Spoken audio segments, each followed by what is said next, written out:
Bonjour à tous, j'espère que vous allez bien. Aujourd'hui, on se retrouve pour une toute nouvelle vidéo. On va parler du mercato du Barça et on va notamment voir pourquoi, pour l'instant, le mercato du Barça est quasiment catastrophique. Pour commencer, on va d'abord évoquer deux hommes qui sont les principaux dirigeants du mercato. Alors, le premier dont on va parler et dont on va beaucoup critiquer à juste titre, c'est bien évidemment Deco, qui est l'actuel directeur sportif du Barça, pour ceux qui ne le savent pas. Alors, Deco, il est absolument éclaté. Il est éclaté dans ses fonctions, il ne sert à rien, il est inutile, il sait pas négocier. Alors, à noter qu'à la base, c'était un agent de joueur et non un directeur sportif.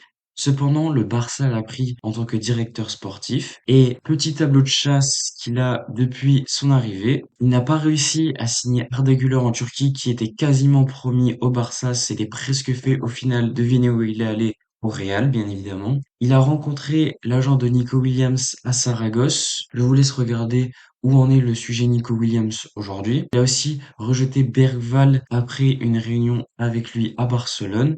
Alors pour ceux qui savent pas, Bergval, c'était une pépite suédoise qui était fan du Barça et qui voulait absolument rejoindre le Barça. Au final, il est allé à Tottenham pour l'argent surtout. Donc voilà. Et également, il a rencontré Leipzig à Leipzig et il a réussi à les convaincre après que Daniel Olmo ait proposé une baisse de salaire. Donc voilà. Donc il est vraiment incompétent. On voit qu'il sait pas grand-chose, il sait pas faire dans son métier et c'est un gros problème parce que quand on compare à ce que faisait Alemany qui était absolument monstrueux, il pouvait trouver un joueur de classe mondiale pour 3 euros et un kebab. Bon, j'abuse bien évidemment, hein, c'est une blague, mais il trouvait vraiment des super joueurs pour pas grand-chose et c'est vraiment une décadence de passer à un directeur sportif comme Alemany à Deco et moi je comprends pas trop comment on a pu passer de ça à ça. On aurait dû rester sur Alemany qui d'ailleurs à la base devait aller à Aston Villa, au final il n'y était pas allé. Donc moi je comprends pas pourquoi on l'a pas gardé. C'est un peu dommage et c'est fort embêtant pour nous puisque du coup et ben on se retrouve avec Deco qui ne sait pas faire dans le métier et on verra ce qu'il fait sur les prochaines semaines, voire sur les prochains mercatos s'il reste encore longtemps. Mais je suis pas sûr qu'il arrive à nous montrer qu'en finale il est bon dans le sujet. On verra. Le deuxième homme, c'est bien évidemment le président Joan Laporta. Alors lui, il a un gros problème. C'est déjà, il promet toujours des choses. Il a promis beaucoup de choses. Il a promis, oui, mais si c'est bon, on va le prolonger. Messi aujourd'hui est à l'Inter Miami après avoir quitté le PSG, qu'il a rejoint libre puisqu'il n'a pas prolongé avec le Barça car le Barça n'avait pas assez d'argent alors que Laporta nous avait promis qu'il allait rester. Mais aussi, il parle trop sur les mercatos. Par exemple, il a parlé pour Messi, mais il a aussi dit que Nico Williams était un deal que pouvait faire le Barça, que il cherchait à le faire, qu'ils vont réussir. Au final, ils vont rien. Donc moi, j'en ai marre qu'il parle trop. Soit il passe le sujet, soit il parle pas, soit il dit rien de spécial. Il dit Nico Williams, très bon joueur, mais ce n'est pas un joueur de notre club, donc on n'en parlerait pas. Point. Voilà, c'est tout. C'est pas plus compliqué que ça. On lui demande pas beaucoup, et c'est vraiment différent de par exemple ce que fait Fiorentino Pérez, qui est parfait dans sa communication. Quand il dit quelque chose, il le fait. Et d'ailleurs, c'est pas pour rien que c'est l'un des meilleurs présidents de l'histoire. On peut aussi parler du fait qu'on est mi-août et qu'on a quasiment rien fait sur le mercato. Alors récemment, ça a un petit peu bougé puisqu'on a recruté Olmo il y a quelques jours. Mais sinon, je vais vous lire les départs et les arrivées réalisés par le Barça. Alors, c'est un tweet du compte Twitter Actualité Barça, enfin du compte X, parce que maintenant ça a changé. Alors, c'est un très bon compte. Il a même une chaîne YouTube. Moi, je vous conseille parce qu'il parle beaucoup de l'actualité. Il a de très bonnes sources, etc. Donc, si vous voulez aller faire un tour, n'hésitez pas. Concernant les départs, il y a donc Chadi Riyad vendu pour 10 millions d'euros.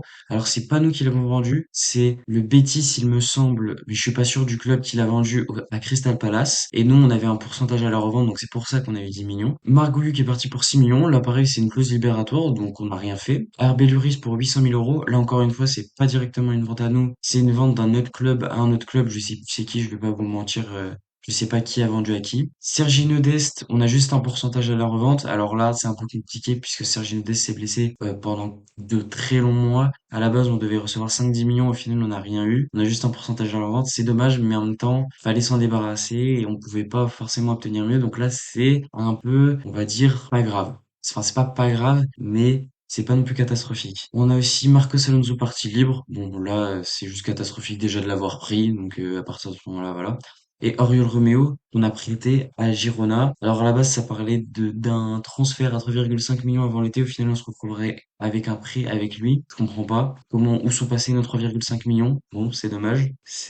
Mais bon, c'est habituel avec le Barça. D'ailleurs, il y a une clause qui fait que Oriol Romeo ne peut pas jouer les matchs contre le Barça. On pourrait croire que c'est une bonne opération. Moi, je pense pas. Non, je rigole. En vrai, c'est une petite boutade pour détendre l'atmosphère. Mais peut-être que si jouait, on serait meilleur. Enfin, c'est qu'un avis personnel. Et le dernier départ, il est très récent. Bah, d'ailleurs, ça s'est fait hier, vers les alentours de 10 heures. Ça a été annoncé par Fabrizio Romano. C'est celui de Julian Araujo à Bournemouth pour 10 millions d'euros plus un pourcentage à la revente. Pas encore sûr pour le pourcentage de la revente, mais c'est probablement ce qui va être mis dans le contrat. Donc c'est un très bon deal. 10 millions d'euros, c'est une bonne somme d'argent pour ce qui est Julian Araujo, qui n'était pas voulu par Hansi Flick. Moi, je trouve pour le coup, c'est une bonne opération du Barça. Et ça fait un peu plaisir, on va pas se mentir, de voir quand même que quelquefois on peut faire des bonnes choses. Et enfin, au niveau des arrivées, on n'a pas eu Victor pour 3 millions d'euros, qui était prêté par Girona au Barça la saison dernière, et que le Barça du coup a pris définitivement. Et du coup, récemment, l'arrivée de Daniel Mo pour 55 millions plus 10 millions de bonus. On peut maintenant passer au dossier de l'été côté Barça, qui est bien évidemment Nico Williams. Et pour moi, Nico Williams, sur cet été, c'est un réel sketch. Avant l'Euro, je parle bien avant l'Euro, on me disait, oui, le joueur va réfléchir. Après l'Euro, là, il est concentré sur l'Euro. Moi, il n'y a pas de problème. Je comprends que les joueurs veulent se concentrer sur l'Euro.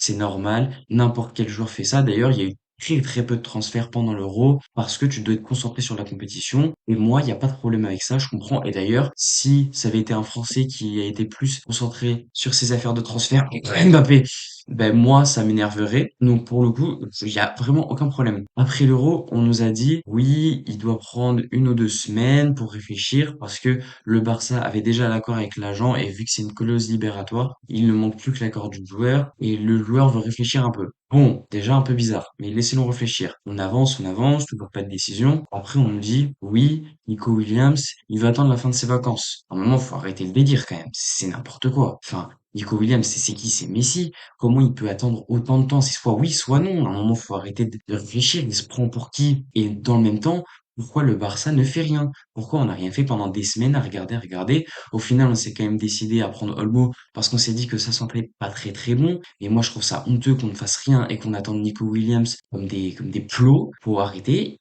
Si il nous prend pour un débile, on avance. D'accord? C'est tout. La devise du Barça, c'est Més que un club. Un club est plus grand qu'un joueur. Nico Williams n'est pas plus grand que le Barça. On n'a pas besoin de Nico Williams. Ça a toujours été notre devise. Ça a toujours été notre art de vivre. Donc, on continue. Messi, on l'a pas fait rester alors que c'est Messi. On va pas non plus attendre Nico Williams. Enfin, il faut arrêter, quoi. On peut pas s'arrêter sur le mercato pour lui. C'est impossible. Concernant Nico Williams, plusieurs fois, on nous a dit, oui, au final, Nico Williams va peut-être rester parce que son frère, veut qu'il reste, etc., qu'ils jouent une dernière saison ensemble. C'est une blague, mais c'est une blague en fait. Enfin, Nico Williams, il a 3 ans, et s'il veut quoi? Il veut une poussette et une tétine aussi le temps qu'on y est? Oh, c'est juste des excuses là. Là, franchement, c'est juste des excuses.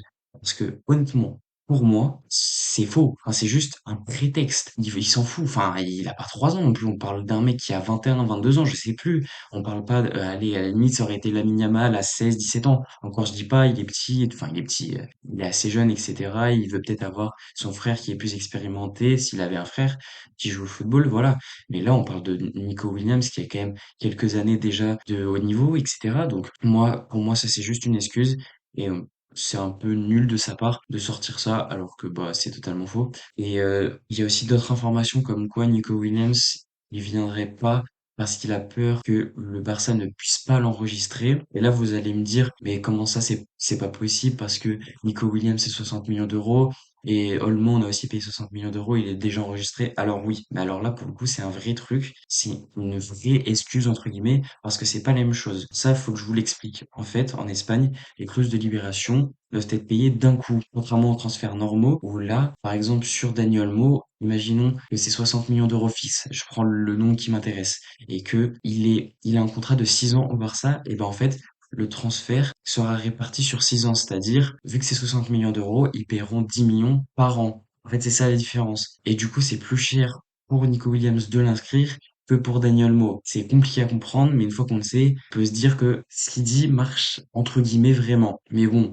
on va pas se mentir qu'après, ce dossier c'est vraiment n'importe quoi, des deux côtés d'ailleurs, et que ça c'est juste une parade, on va dire. De plus, sur le dossier Nico Williams, on a appris il y a quelques jours que Laporta allait prendre les choses en main, d'accord? Que fait alors en fait, à quoi sert Deco? À quoi sert Deco si en plus il ne gère pas les dossiers? Je ne comprends pas. Si Laporta y arrive, on sera très heureux. Mais dans ce cas-là, va falloir se poser des questions sur Deco. À quoi il sert?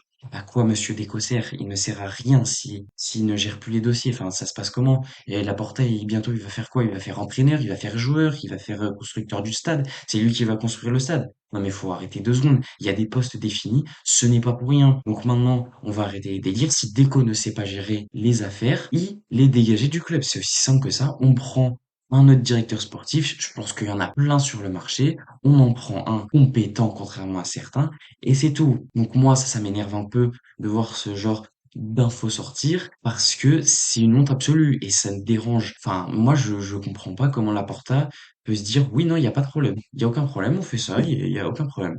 Moi, je trouve ça pas normal. Je trouve ça pas normal. De plus, on va parler aussi également de l'effectif parce que pour l'instant, on est le 12 août. L'effectif, il est moins fort que l'année dernière. L'effectif est moins fort que l'année dernière. On a perdu les deux Joao. Il devait revenir tranquillement sans aucun contest. Au final, aujourd'hui, on nous parle du fait que oui, si on fait les deux Joao, c'est en fin de saison, en fin de mercato, à la toute fin. Mais c'est encore une fois, c'est une blague, puisque déjà l'année dernière, Félix avait fait un énorme effort salarial pour venir. Là, vous croyez qu'il va attendre jusqu'au 31 août 23 heures pour venir? Mais non, mais même moi, je pense que c'est pas respectueux pour le joueur. C'est pas normal. Et en plus, enfin, on n'en parle pas beaucoup, mais concernant le latéral droit, qu'est-ce qui se passe? Parce que du coup, on n'a toujours pas de latéral droit. Ça fait des années qu'on n'a pas de latéral droit, en fait, depuis Dani Alves. Encore une fois, alors j'ai rien contre Koundé, c'est un super joueur, mais moi, je préférais qu'il soit un défenseur central. Donc voilà, on a toujours pas de latéral droit, on ne sait pas ce qui va se passer pour Cancelo, alors qu'il faut absolument le prendre. On parle de 25 millions pour Cancelo, 25 millions, mais faut y aller. Si on prend pas Nico Williams, autant prendre Cancelo, je sais pas. Enfin, faut réfléchir un peu. On va faire quoi? On va se dire, non, 25 millions, autant les économiser. On sait pas, hein, ça peut servir. Ben non, en fait non. Tu dépenses Cancelo. Alors oui, Cancelo est assez âgé, on va pas se mentir. Je crois qu'il a 30, 31 ans, je sais plus exactement, entre 29 et 31. C'est vrai qu'il est un peu âgé, mais on l'aura pour au moins 2, 3, 4 ans. Enfin, c'est déjà ça.